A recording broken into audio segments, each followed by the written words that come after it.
Right now, Pittsburgh's best sports show is about to begin. Call us or tweet us. We've got things to talk about on the Ireland Contracting Nightly Sports Call. All right, thanks a lot, guys, and thank you for tuning in to the Ireland Contracting Nightly Sports Call. It's your chance to get on the phone lines at 412-575-2600. Chris Mueller will join me in a couple moments. There you are right there over at the 93.7 The Fan Cam. And we have a quarterback situation going on over on the south side, it looks like, and it appears to be Justin Fields again this week. He's taken all the reps so far. Russell Wilson is out there but doing basically nothing. He's limited at practice, officially questionable, but I don't see there's any chance that he plays Sunday in Denver. No, Richie, and I think I'm going to be proven right when I say that he'll be the third quarterback. It seems to me that that's the only situation for him. I think Kyle Allen will again be the backup here. The immediate thought I had during this whole saga that started prior to week one was that he just wasn't very close to healthy. Once he re-aggravated the injury, he self-reported it. I don't know if at first he didn't think it would be this bad or if he knew it was bad, but then he still he wanted to be a gamer. He wanted to show him he could play and said, I'm ready to go on the Saturday before the Falcons game. But for me, one thing's been obvious. Since the minute he re-aggravated this injury, I think you've had to recalibrate your expectations and look at his availability as almost month to month more than week to week. I mean, I don't really think he's close, Richie. You're down there. You see him. You can try to play your best, doctor from afar evaluation, but I just don't think we're dealing with a guy that's near 100% in Russell Wilson. Yeah, there's no question about it. I know he wants to play. The one thing that I do know is this is something that's probably going to keep him out for a couple weeks now. And from what I understand, an injury like this, if you're not taking care of it now, can lead to something more serious like an Achilles injury, and that's something you have to prevent by rest. Well, I mean, he's had this now for, what are we talking about, 7 weeks if we go back to the very start. He had, maybe a week and a half, 2 weeks where he was kind of in the clear. But this has been nagging at him for months now, and if it drags into October, like I kind of have a sneaking feeling that it will, then you start to wonder if Justin Fields is 3-1 or even 4-0, and they've kind of grinded their way through this early schedule, Richie. It's very hard, if not impossible, to imagine Russell Wilson getting his job back if Fields is putting up solid numbers and they're winning football games. So I'm sure on some level there's part of Russell Wilson that feels like his football life, at least as a starter, is flashing before his eyes, and I can't imagine how frustrating that must be for a guy who ended up coming to Pittsburgh primarily because he thought it would be a chance to reignite his career and get a big payday somewhere else. I guess put your head coaching hat on right now. What would you do? Say he goes 3-0. I think he's going to start this game. I think he's going to start the next game, and then maybe they might reevaluate it and figure it out. But at that point, if Justin Fields is 3-0 and improves every week, what do you do if you're the head coach? You'd have to go with him. You would have to. I don't really think at that point you can try to get cute with it or thread the needle or split hairs. We all know, Richie, what this schedule looks like on the last 9 games. It's entirely plausible that they could start 6-2, hit the back half of that schedule, and only win 2 more games. That's how brutal it looks on paper. But they need to stack wins is my point. And so if they're 3-0 and Justin Fields, let's say in this game he uses the middle of the field a little bit more. Let's say in the game after that against the Chargers, his running and his throwing, and it all kind of clicks together, and it's one of those games that Bears fans probably were yearning for the majority of 3 years. You'd be crazy if you were Mike Tomlin to go to Russell Wilson if Wilson was healthy. Even though veterans on that team lobbied for him in the offseason, like Hayward and Watt, they tried to recruit him here. You'd have a hard time, I think, looking at that same group of players with a 3-0 record and a quarterback playing well and saying, well, hold on a second, time out, Russell Wilson's getting his job back. This isn't like a Tom Brady or a Patrick Mahomes situation. This guy has no overt ties, no long-standing relationship with this coaching staff. Well, there are other players in that locker room, like maybe a George Pickens, that likes the fact that Justin Fields is in there right now. Obviously, he's thrown to him a lot. I think that you could maybe get into a situation where you would have a split locker room maybe, if that's the case. I know you said you would stay with Justin Fields, and I would too. Trying to figure out what Mike Tomlin would do, that might be a different story considering what he's gone through the last 2 years at quarterback. What do you think he does? Do you think he would make the switch to Russell Wilson? Chasing wins. Does he owe him anything? No, he doesn't. I just said there's no long-standing relationship there. He doesn't owe him anything. I mean, if Fields is 3-0, I'm sorry, Russell Wilson, that's just bad luck. And if he wants to be mad at Mike Tomlin, he should be mad at him hiring the strength coach from Boston College because his kid happens to play college football there, the same guy who put in this ridiculous sled drill that got Wilson hurt in the first place in conditioning. If Wilson wants to be mad at Tomlin for that, I would say go right ahead. As far as Justin Fields' performance and how Mike Tomlin might view it, Rich, I think he liked that Atlanta performance. I think Mike Tomlin is infinitely more comfortable with that kind of game than fans are watching it. Like he likes coaching those games. He likes that kind of performance. Fields never once put the ball in harm's way, had no turnover-worthy throws that I saw, had a couple of legitimate big-time plays. The one to Pickens near the end of the half was kind of noteworthy among them. And then he moved the chains on the ground with his legs, and he's a big guy, and he's a physical guy, and he seems built to take the beating that you're occasionally going to get if you're tucking and running. So I think Mike Tomlin, by and large, liked what he saw from Justin Fields, and I know Mike Tomlin is more than happy to win ugly defensive slugfests that are right down to the last couple of possessions. And the only time he was close to maybe turning the ball over was the first time that the Steelers were out there, the very first snap. That was fumbled. But other than that, it was pretty solid performance. All right, we got to take a break. We're taking your phone calls. 412-575-2600 is the number. Back in a couple minutes. All right, welcome back to the Ireland Contracting Nightly Sports Call. This is our GMC tweet of the night. This is from Ray Fittipaldo from the Post-Gazette. And he said Arthur Smith said he had Justin Fields stay away from the middle of the field out of respect to Falcon safety Jesse Bates, whom he coached in Atlanta.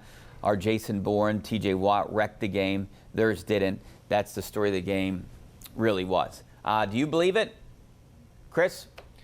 I know he likes Jesse Bates a lot. Jesse Bates, a very good football player. People here are very familiar with Bates from his time in Cincinnati. Justin Simmons is their other safety. Simmons, I thought, was long one of the most underrated safeties in the sport when he played for Denver. I would have thought Matthew Judon was more their Jason Bourne or their game wrecker, but... Yeah. I can believe it because Arthur Smith doesn't have a history here of this always being the case. Like, I can say that his explanation holds water because he's got something of a real track record as an offensive coordinator. So what would trouble me now is the Broncos are pretty weak up the middle. They're inside backers, they're safeties. It's the weakest part of their defense. Pat Surtain II is maybe one of the 2 or 3 best corners, maybe the best corner in the entire NFL in this game coming up. He's going to be the kind of guy that, as gifted as George Pickens is, Surtain can run with him and keep with him and probably do a pretty good job limiting him one-on-one. You're going to have to then use the middle of the field if you're the Steelers and you want to move the ball through the air at all. So we should find out this week whether or not that Jesse Bates thing was true or whether there's a little bit of gun shyness either on Smith's part, on Fields' part, or on both of their parts with respect to that part of the field. But it also could imply, if it doesn't happen this week, you have to think this is coming from higher up than Arthur Smith.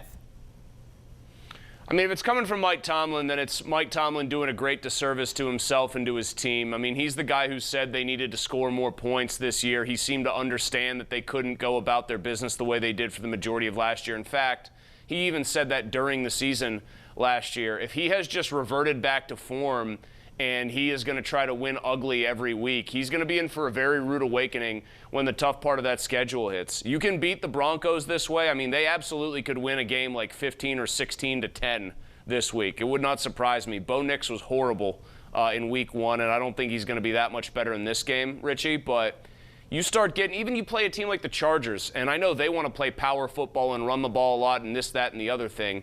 You start playing the good teams on your schedule, though, you have to score 24, 27, 31 points.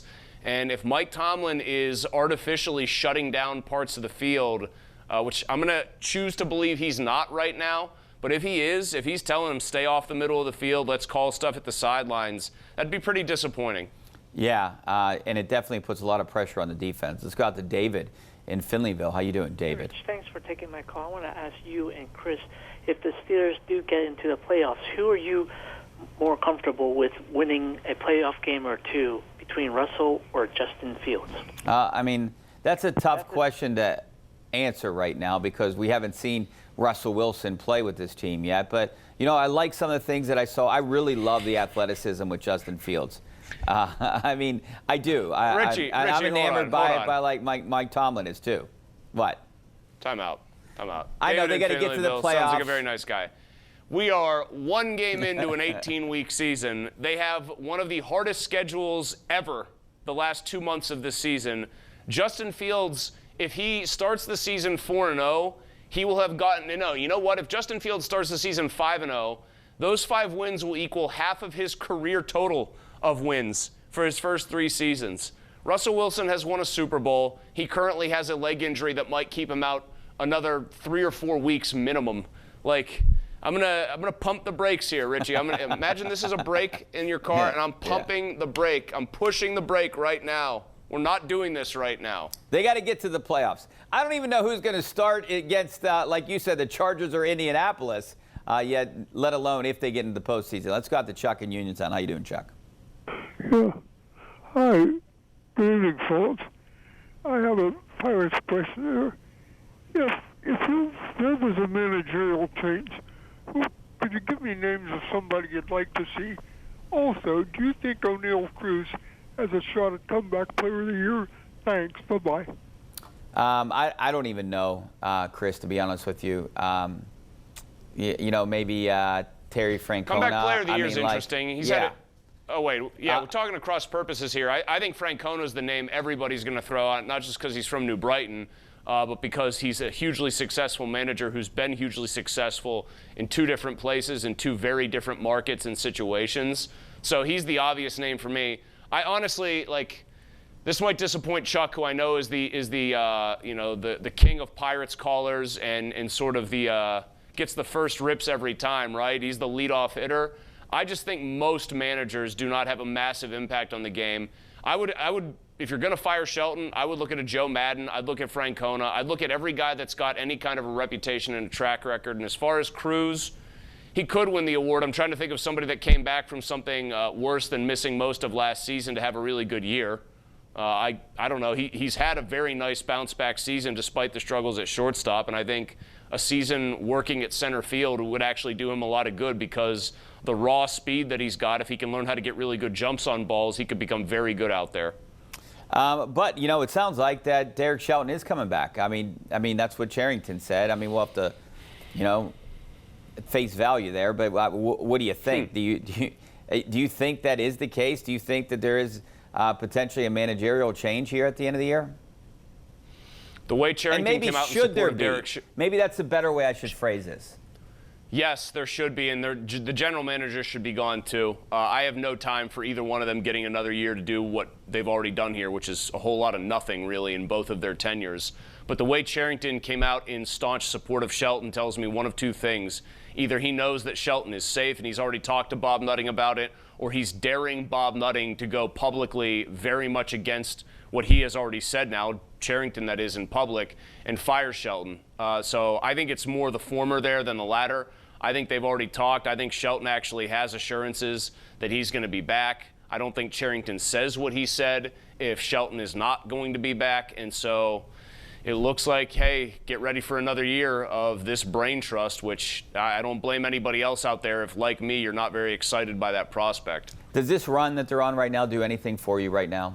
I mean, none. 4 nothing, straight, 7-3. Nothing whatsoever. No, nothing whatsoever. September baseball for teams that are out of the race, I think, is pretty meaningless, and I would be very cautious. I would warn people not to draw any kind of conclusions, really positive or negative, about anything you're seeing right now, because when they're playing teams like the Marlins, when they're playing other teams that are, in that 60 win area, 65, 70 win area that aren't going to be anything this year, nobody's playing for anything. I mean, I would hesitate to give any kind of, like, Jared Triolo had a good August and has had an okay September. He's starting to hit the ball over the fence.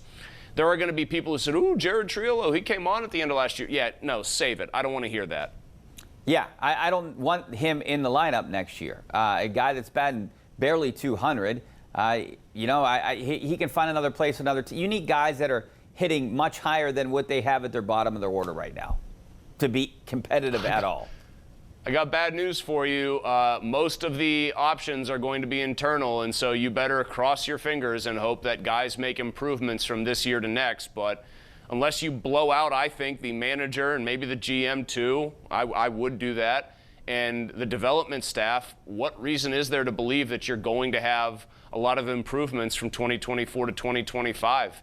John Baker's their farm director. Where is the development? Where are the players coming up who not only have a lot of talent but look like they really know the ins and outs of baseball? I think there's been a failure at development, both kind of the gross development where you just take a really good talent and turn him into a solid baseball player, and then on the fine point stuff, I think they are horribly lacking as well as a franchise, and you can't afford to be that when you don't have the resources to buy players to fix it. You're only going to have so many years with guys like Paul Skeens, Mitch Keller, and Jared Jones. You got to start adding now. You have to win next year or it's a complete failure. All right, we got to take a break. Back in a couple minutes.